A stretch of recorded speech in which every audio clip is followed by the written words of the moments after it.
nga twetegekera ekivulu kya Lord Fred Sebatta ng'ajaguza emyaka egisoba 40 gy'amaze mu kisaawe ky'okuyimba. Kankuwa ebimu ku ebyo by'obadde tomumanyiiko naye ng'ate byankizo mu lugendo lwo lw'okuyimba. Ng'akula yeegombanga nnyo omugenzi Elishama Wamala, omu ku abo abaatandika music wa Kadongo Kamu. Ate bwe yali asoma mu primary ku Nakwaya Primary School ekiboga, ye yakulemberangamu okuyimba mu mpaka za MDD.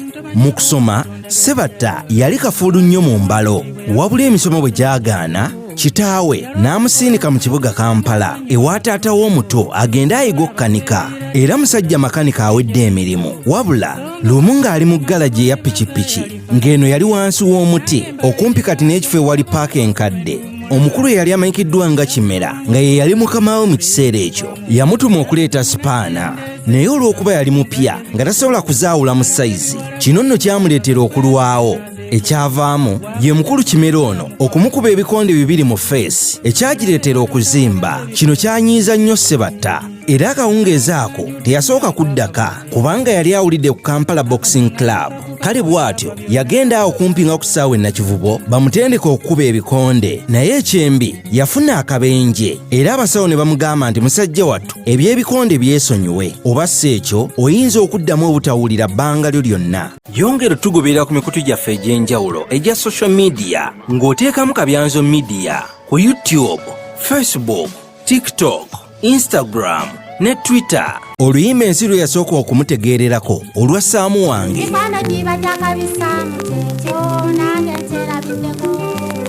Yawulikodingira mu nnimiro era teweewuunya nsonga lwaki ne mu vidiyo mulimu paati eyo ey'ennimiro. Kyokka ng'oluyimba lwe yasookerako ddala oba oliawo ensi lwetaamanya lwali luyitibwa nti ani yali amanyi nti eggwanga lirinunulwa olutambi ggwanga mujje okwani n'oluyimba olw'abaana bange. Mwesimbye abayina abakitammwe abakola entegeka n'otusanga bwabo.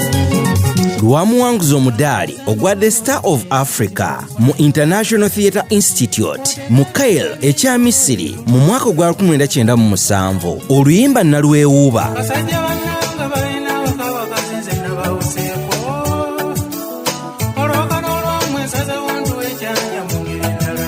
Olwafuluma mu mwaka gw'2000 yasinzira ku sitole eyaliyo olw'okuba nti nno waaliwo omusajja eyali yeemulugunya ku mukyala we ng'awulidde eŋŋambo nti omukyala ono yalimu embaliga naye ng'omukyala ono yeegaana. Y'ensonga lwaki yamutega akakodyo n'amulimbalima nti agenze kuziika era ajja kukomawo nkeera. Ebyaddirira byebyo by'owulira mu luyimba olwo olwa Nalwewuuba.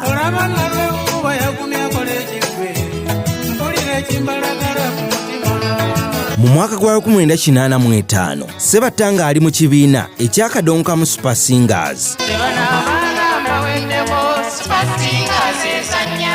eky'Amatiya Luyima baasalibwako abayeekera nga bali Masaka eyo gye baamala emyezi 4 nga tebasobola kusala katonga. Era mu kibuga Kampala baakomawo nga ba NRA bamaze kuwamba buyinza.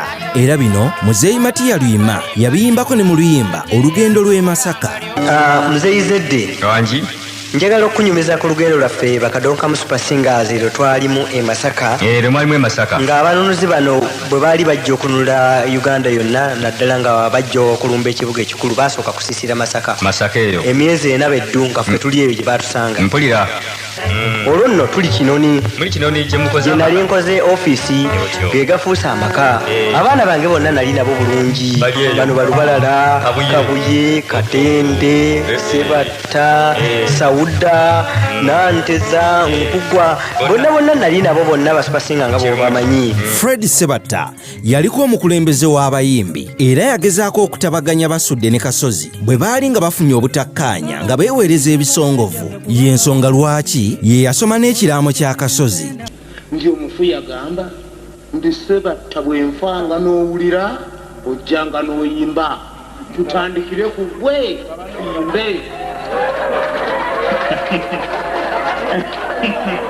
Oyo nno ye munnange Basudde agambye nti tewali na kintu kirateetagisa ate kwetonda naye bwino nali nga 18 Ogwokutaano 97 nze Livingstone Kasozi ow'Ekyabbogo.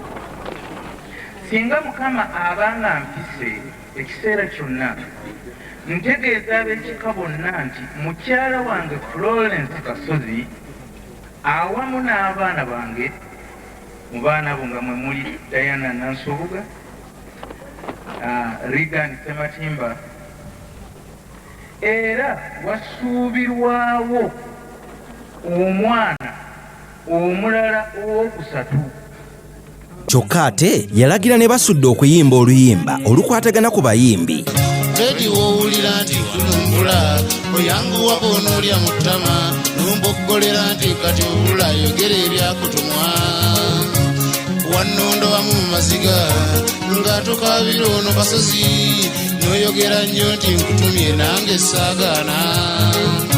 Mu bimu ku bizibu byasanze mu kuyimba, Sebatta yayitibwako omulogo oluvannyuma lw'okuba nti nno yagula omuzindaalo ogw'ebbeeyi ng'agenze ebweru kati olw'okuba teyayagala bantu kugukozesa ng'atya nti nno bayinza okugwonoona, kyaleetera abantu okulowooza nti nno omuzindaalo ogwo gwe yalogerangako kumbe bambi olw'okuba nti yali yagugula buwanana nga tayagala muntu mulala gukozesa. N'abalala baagamba mbu mu nkoofiira gy'ayambala mwateeka eddogo, era lumu yali ayimba ku stage omukyala omu n'ajjanga amufuuwa ssente n'amuggyako enkoofiira alabe oba ddala ebyawo ng'abiteeka mu nkoofiira. Baabuwe mukazi wattu talina kye yalaba. Kale tweyiwe ku Serena Hotel ng'ennaku z'omwezi 13 Desemba tusobole okunyumirwa Fred Sebatta abanaabeera bafisse nga 14 agenda kubeera mukono.